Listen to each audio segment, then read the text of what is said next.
Hey you guys, welcome back to Terrafirmagreg. In our last episode, we were able to get a better backpack and reduce the spaghetti gears. But this episode, we're going to get to the tree tapping because we didn't get to that last time. And also after that, I want to redo the farm plots back here, get them a little more organized, make them look nicer.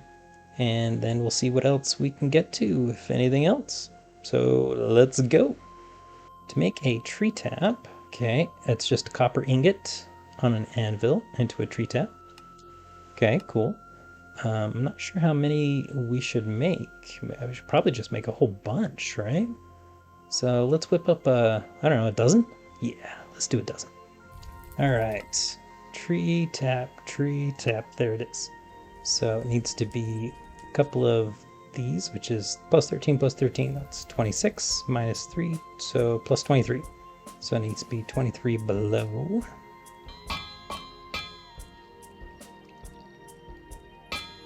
$74.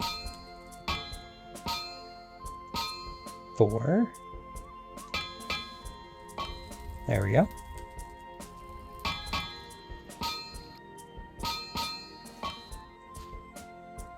Alright, there's 12 tree taps. Nice. Tapping trees.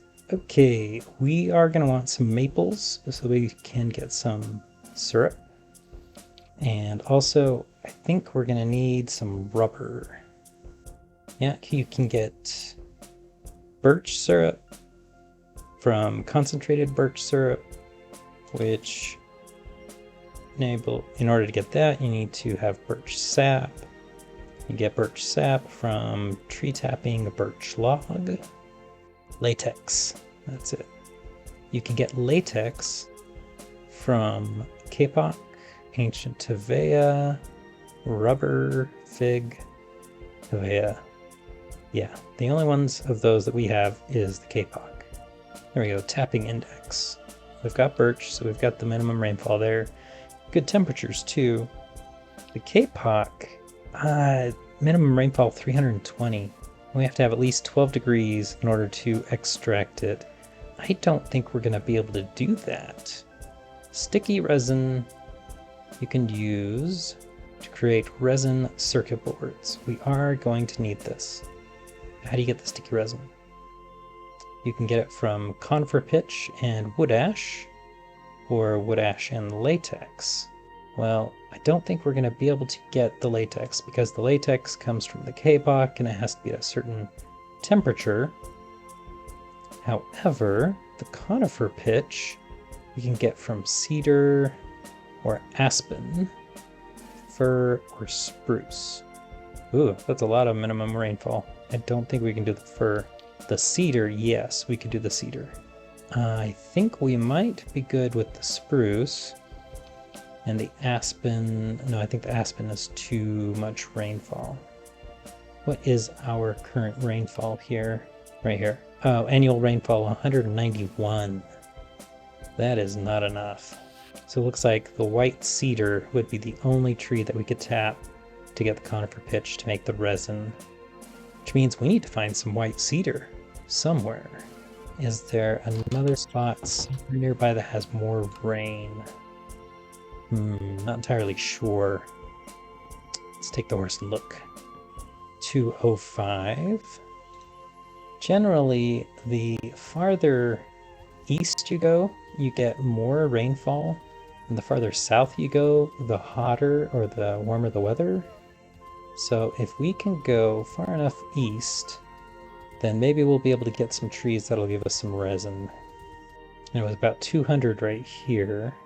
If we go far enough that way, or perhaps maybe farther down south. Okay, yeah, this is even less, 163. All right, let's head south then. 215. It's getting better. 300 right here. That might be good enough. Some hickory here. Maple logs. Ah. Let's get some maple then. So maple, 240 minimum. Yeah, that makes sense because I think this is around 300. Ooh, 344 right here. this is a nice place down south. Right down here. Okay, so it looks like this little area right here is the perfect spot because it's got enough rainfall. We found the trees we need. So if we planted some kapok right here, we could get some out of it. Let's mark out the chunk so that we know exactly where to load and to plant stuff. Okay, so we can do birch for the sugary substance, the syrup, right here. Okay, so here's the plan. We are going to have some birch trees for getting some syrup back at home, but we need to have another grove down south right here because it has enough rainfall that we can actually put some kapok and other trees to get some of the resin and rubber stuff out of it. So we'll do that. But before we figure out where to put the birch trees that we're going to have tapping, I think we need to set up the garden area. Also, we need to set up the garden area so we can plant. We really need to get the plants in. So I've come up with a design, and it's basically 4 rows of tilled soil and a row of water, which will be waterlogged stairs. That's going to be the water source, and that provides water to these. And then this one right here, we can't plant a lot of our stuff in just the unwatered soil, because there's not enough hydration. We don't get enough rainfall right here. If we had settled just a little bit farther south, maybe we would have had enough rainfall to plant a lot of things just without any water sources, but you know, we're living where we're living, and I really enjoy this area, so we're gonna make do with what we have. So we're gonna have the water source plus 4 rows, and then we'll have another water source and 4 rows, but it's gonna be stepped. I like the look of kind of the stepped garden area here. And we're gonna have three long rows so that we can rotate them based on the crops and what they need. The nitrogen, phosphorus, and what's the third one? Potassium. I guess you can see it right there. Nitrogen, phosphorus, and potassium. Because we're actually going to use the compost to fertilize the soil so we get better crop yields. We've been gathering a lot of that from the composters, so might as well use it. So by my calculations, we're going to need 19 blocks wide.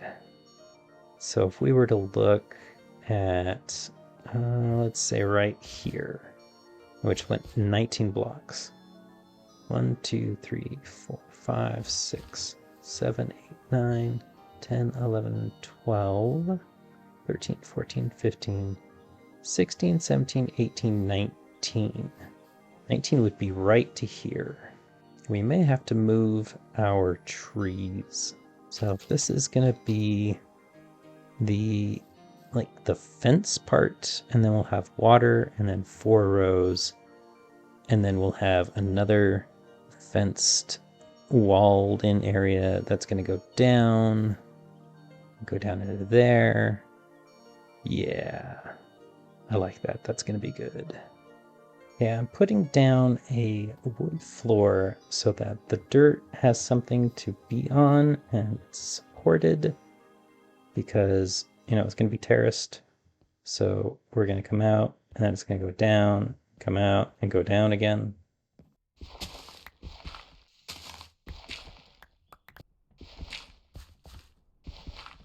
This is going to be the next wood support area.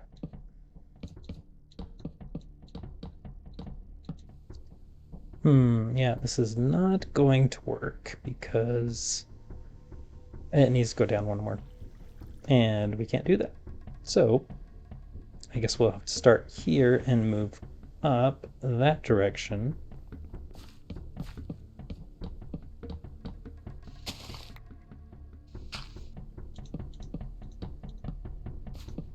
And this needs to go up another one as well.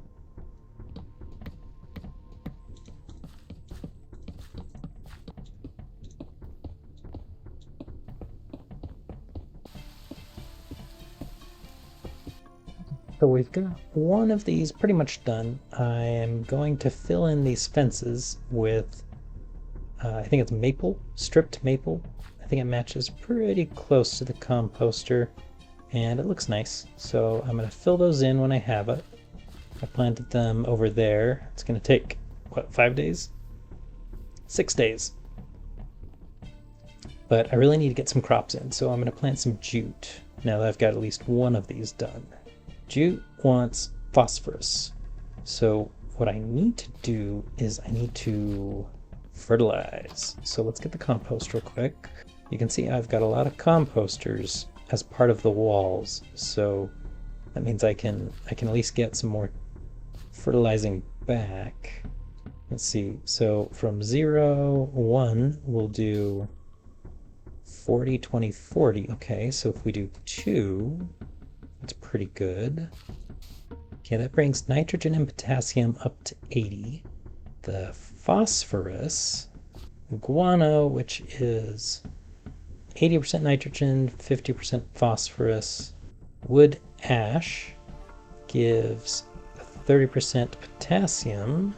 What gives a lot of phosphorus?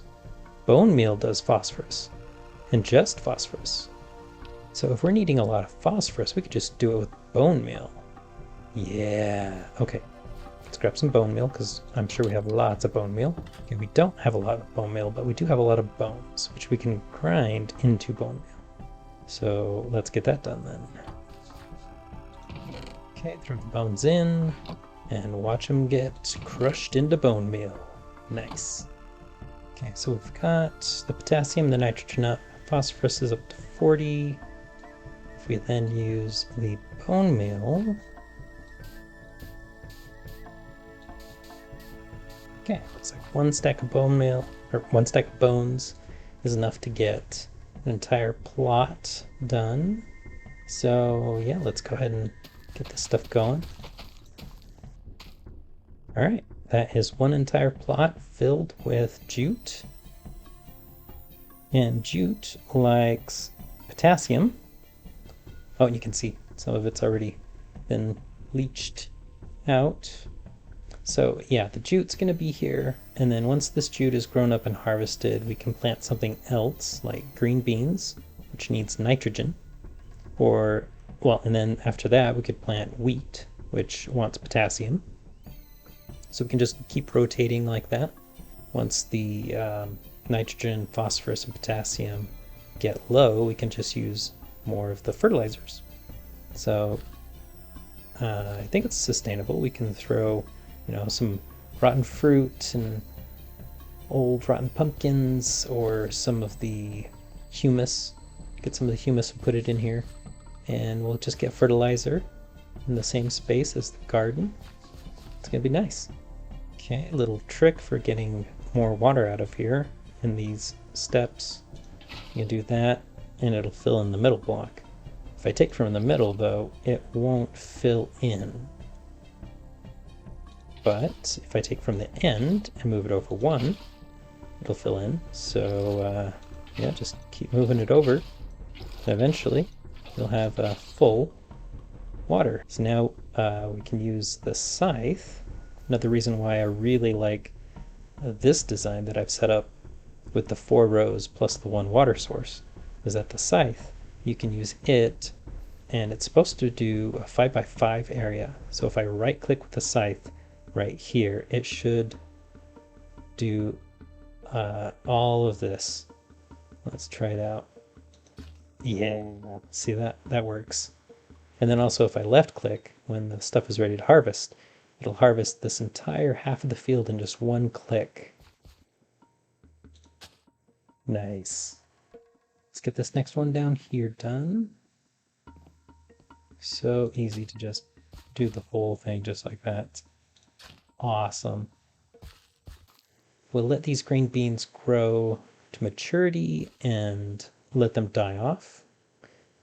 In fact, we might make some bad compost. Rotten compost, because the rotten compost, if you make this and use it, it will actually kill off the plant.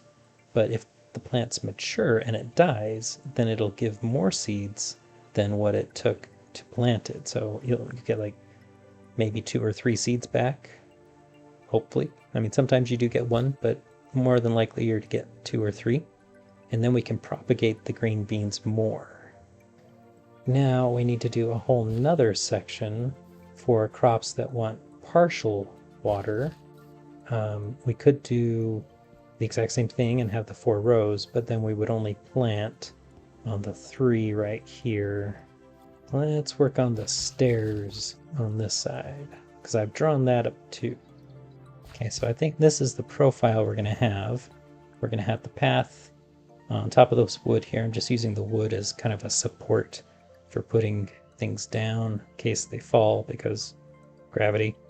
So we're going to put the path here, and then there's going to be stairs going down, down, down, and then level out, and then down, down, down, level out. And the path that I want to make, we're actually going to use one of the mods in here called, where is it? Roads and Roofs. I haven't done any of the roofing. The roofing, we have done the thatch roof kind of over on the barn, but this is different. That was making thatch roof. This is creating roofing and then putting stuff on it. Could be thatch, could be terracotta, wood, whatever. Now the thing that we want to do is we want to do roads. We're not going to be able to do concrete stone roads, maybe? We could do stone roads. 20% speed bonus. That's kind of nice. I want to get to the point where we do roads all around. So like, for instance, we could make a road from our homestead here off to the mine, our copper mine here. We can make one over to the iron mine that we have here. There's some iron and copper over here as well that I plan on digging up soon. We have another iron mine here that I've dug up a lot of iron from. And from this iron mine over here, we've got a lot of basalt. And I think I want to make basalt roads for long distance because it's kind of like a dark, like asphalt. I think that'd look cool. Have some roads all around here. But then for paths that are closer to home, I think I'd like to do something more light, because I really like the wooden paths that we've made here. I think it looks nice, but it doesn't give us a speed bonus, and the roads will. And also, I'm pretty sure I read somewhere that the roads also prevent snow, just like, you know, the path that I made here. I made it so that it was a birch slab so the snow wouldn't get on here. But I think what we can do is make the road, and the road will not get snow on it. So we can use gravel to make some. Stone would be kind of cool. 20%. So we could just do the gravel for the basalt. Since we have so much basalt gravel, we can make the fill, and then we can also give it a 20% speed boost by making a macadam road. So if we want it light, we need a light stone. We've got conglomerate. That's kind of light. It's close to the birch color. We have so much andesite, and I'm actually planning on using the andesite for building the walls of our new expansion to our workshop. And so we're not going to use that for paths. I'm actually feeling the conglomerate. I think we should make conglomerate paths around our garden. That'll set it off nicely. So if we're going to do that, then we've got to figure out how to make the roads, the paths from conglomerate. 3 basic steps. You tamp the soil with a mattock. You lay the base course and surface material. So we need a mattock and we need soil so we can tamp it down. Conglomerate flagstone. Okay. So in order to do that, we need smooth conglomerate to make 4 flagstones. Or if you have a saw, you can saw conglomerate bricks into flagstones. You just need some kind of lubricant or water, And you can take all of the gravel that you have, turn it back into rocks, turn them into bricks, and then turn them into flagstones. So how do you do the steel mechanical saw? You need steel cogwheels, easy, shaft, easy, buzzsaw blade, that's easy. I mean, it's got a lot of materials, but easy to do. Cobalt brass plate, you can only get by rolling. A rolling mill, black steel plates, precision mechanisms. You have to have a deployer. Deployers are not easy to make. And to make one of these machine holes, you need wood planks. So we need to be in Steam Age to do that. Well, we're not there yet, but we could do a basic one, right? Oh yeah, we could do a basic one. That would still help us out. Let's make a tangent here and make a basic saw. But in the meantime, we need a matic. How do you make a matic? So you do want a blue steel one or red steel? Blue's fast, red's lasts a long time. Just do a red steel one. Okay, red steel matic. Done. So first things first, we need dirt, right? Do I have dirt? I do. So apparently you have to have dirt on here. Let's try it out. Right click it. Ooh, that's interesting. Okay. So that's tamped now. Now we need to put any old crushed base course. Cool. Can be any kind of gravel, loose rocks, and a hammer. You have to have the andesite gravel and rocks. So let's turn some of this back into rocks. Gravel, rocks, hammer. Makes crushed base course. I guess we'll leave that on there and let's go try this out.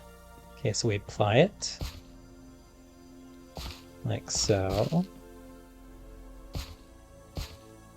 Okay, cool. Can I just apply a rhyolite cobbled road? So you can do just like a cobble. Let's get some bricks and test out different materials and see what it looks like. Okay, so there's the cobble. You can do brick. Oh, that's kind of fun. That's just regular brick. Can we do mud bricks? No. It won't let me do a mud brick. Okay. Can I do a rhyolite brick? Yes, I can.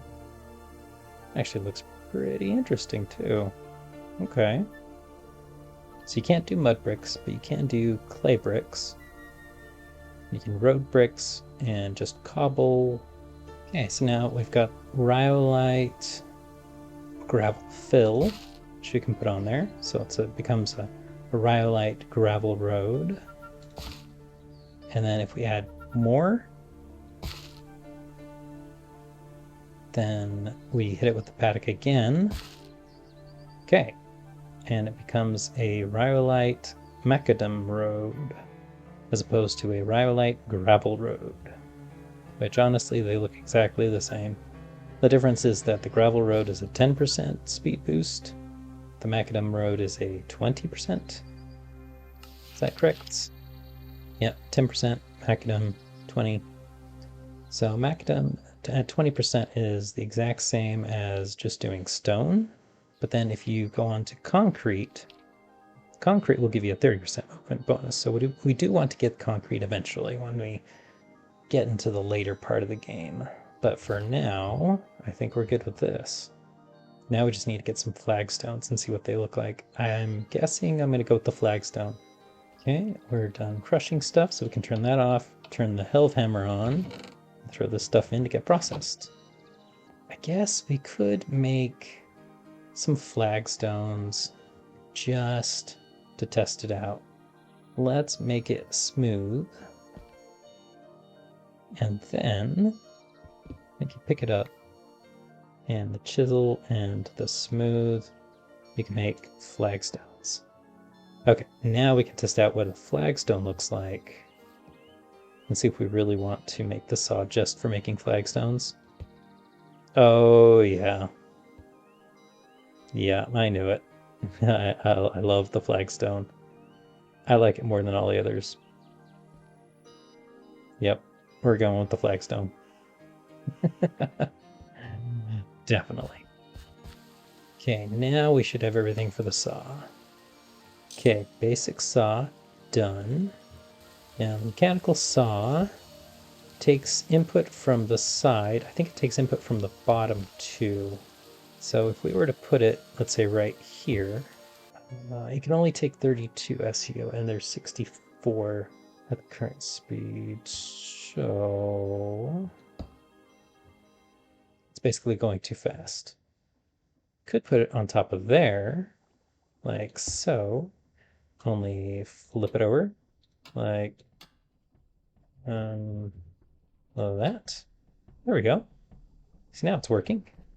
If I turn this on, no, it overstresses it. Okay. So we can't. This is just a temporary thing then. Okay, so now we just need to get conglomerate bricks, throw them on here, and we'll make the flagstones. Okay, let's just throw one on. It did nothing. You have to... Oh, you have to have water. That's right. Water and bricks. How do you get the water in there? Okay, let's get some water. Do you just throw it on there like that? Oh, you do. You just throw some water on there. Okay, now we throw that on, and yeah, there we go. We got some flagstones. Oh, I used 4 millibuckets of water. That's hilarious. Okay, let's just throw the whole stack on and see what comes of it. There we go. 64 flagstones. Oh, this is going to be cool. It's going to be so cool. Okay, so boom, boom. We've got to tamp it down with the matic. Okay, then we need to add the crushed base course.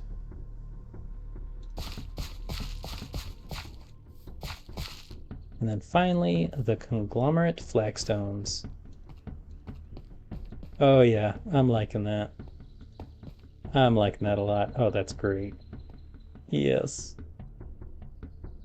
Now, supposedly you can do stairs as well. Conglomerate cobbled road stairs. No, set road stairs. I think that's what we're doing.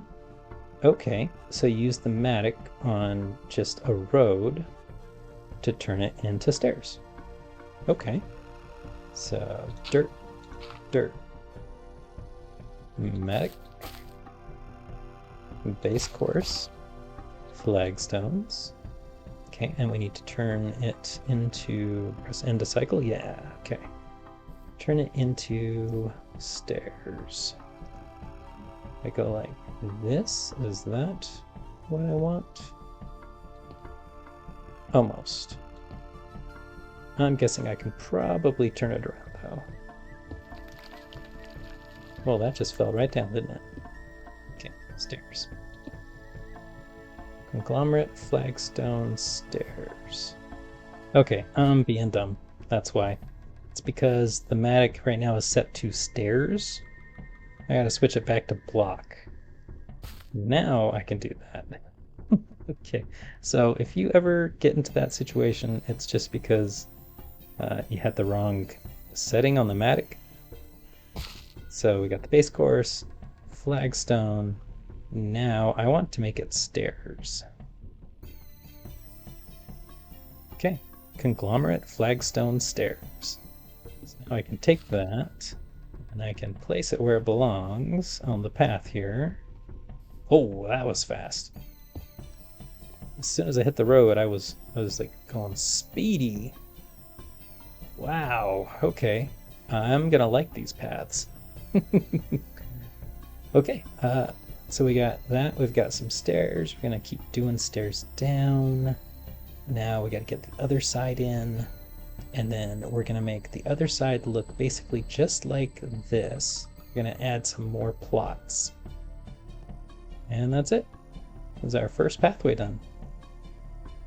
So we'll have first level here, and then some stairs going down to the next level, and stairs down to the next level, and then the end. That's it. Don't you love how at the beginning of this episode we were gonna do the taps, the tree taps, and we haven't gotten to it yet. But hey, we got sidetracked because it was important. We needed to get our crops in. So now that we have them in, we can figure that we could probably put in some birch trees right here and go ahead and tap those. Now, specifically, I'm not entirely sure that you have to have an actual tree with all its leaves and everything. You might be able to just place some of the wood. Let's say we have a tree. There. That's a tree, right? It's got to be 3 tall. And then you put the tree tap in. Do you put it in the top? I'm thinking you would put it right here. It's too hot for the birch right now, but that's okay. Let's get... Oh, you know what? We should make some birch barrels for the birch logs. Yeah, stick it under and see what happens. Okay. So it's empty. It's open. Tree tap is there.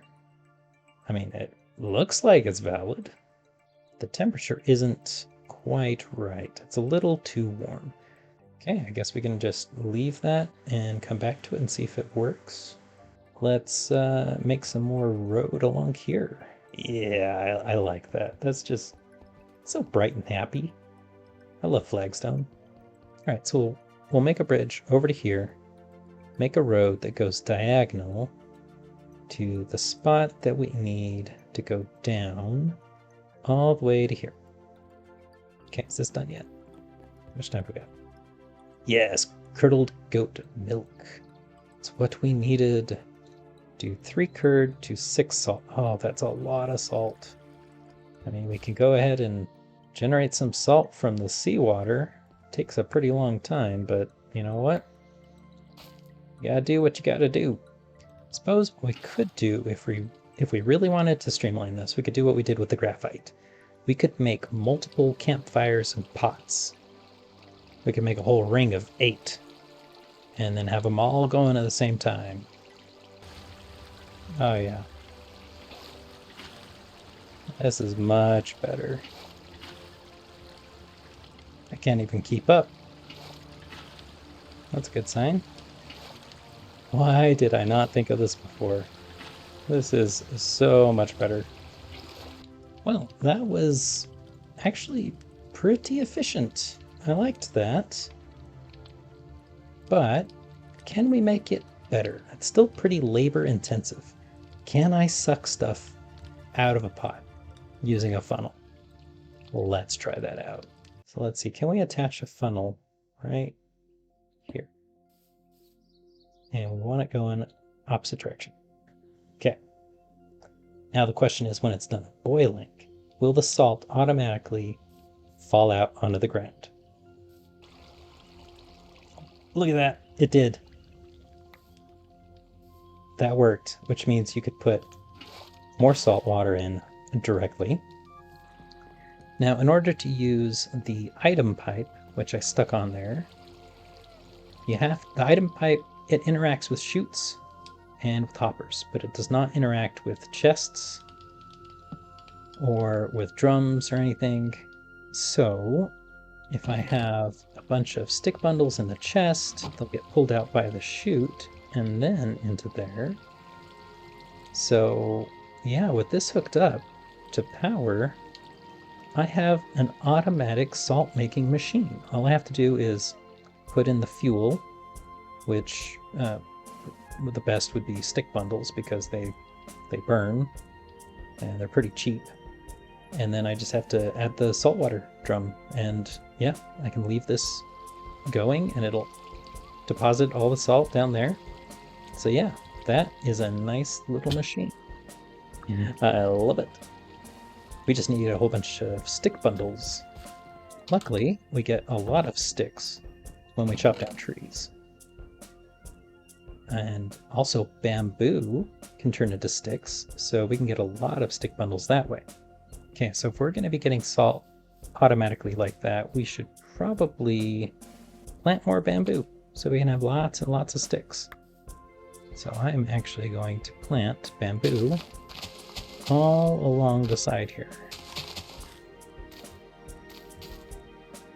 Okay, now the whole point of doing all this was to get salt so that we could make cheese.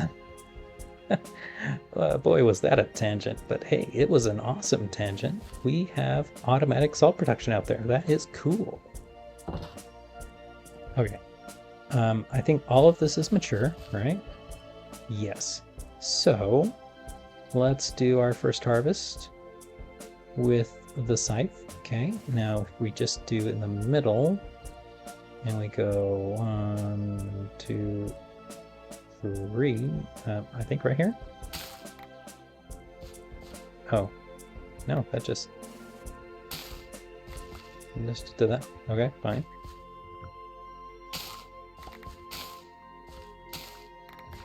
Okay, there we go. So that was 2, 3, 4 by 9. So 4 by 9. That's 36. Wow. That is amazing.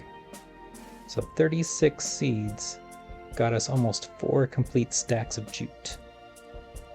That is amazing. Okay, now we don't want to plant jute here again because potassium is drained from the jute. But then we could plant down here. Of course, these are still growing, but they're almost mature. Oh, the green beans are mature. But remember, we wanted to poison them so that they would die and give us more seeds.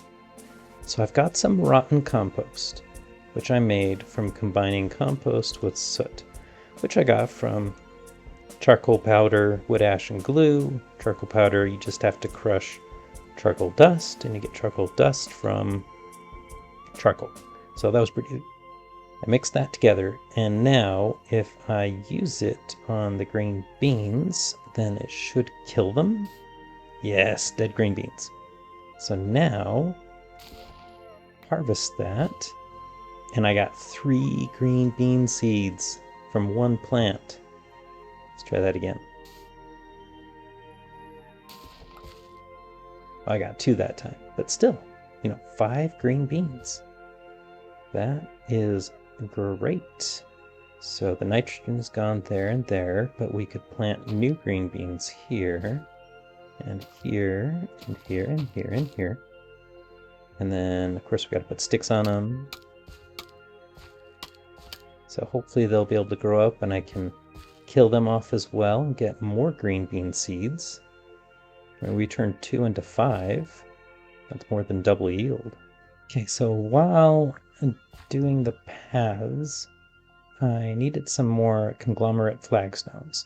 And I was going to make the bricks from the rock, but then I noticed that you can actually take these rocks and throw them on the saw, fill it with water. There we go.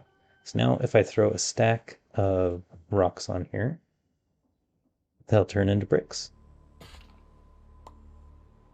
And then I throw a stack of bricks on, and they'll turn into flagstones. Alright, so we are going to try out the basalt cobble road and gravel road and see what the combination looks like. So first we need to get out our wonderful mattock, and we're going to tamp down some earth. Okay, now we just need to put down our base stuff, and then our cobble. Okay, and then just a loose basalt rock will make it into a cobble road. Okay, cool. Now, I do want the road to be 3 wide. I don't know if I want to make 3 wide cobble and then gravel. That would make it 5 wide. That would make it wider, but it would take longer. So I think first we'll try 3, and then we'll extend it out and see what 5 looks like, and see if it's worth taking the trouble to do that. So to make the fill, you need to just turn basalt gravel by itself into fill, like that. And so instead of putting down the basalt rock, you put the fill down. There you go.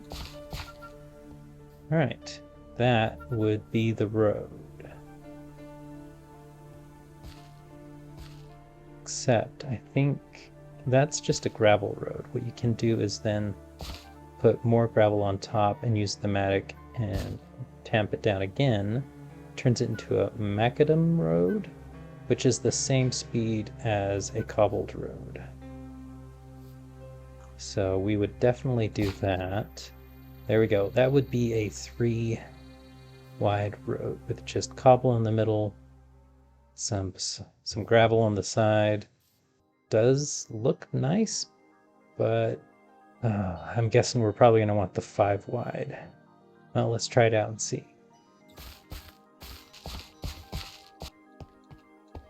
When these are made, you can pick them up and they just turn into road blocks. So, oh, so I have to dig up with a shovel. Okay.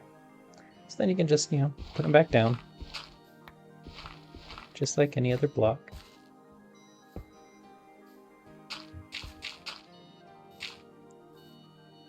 Yeah, I like this look a lot better. Because it looks like you got the 3 wide road with just a little bit of erosion on each side.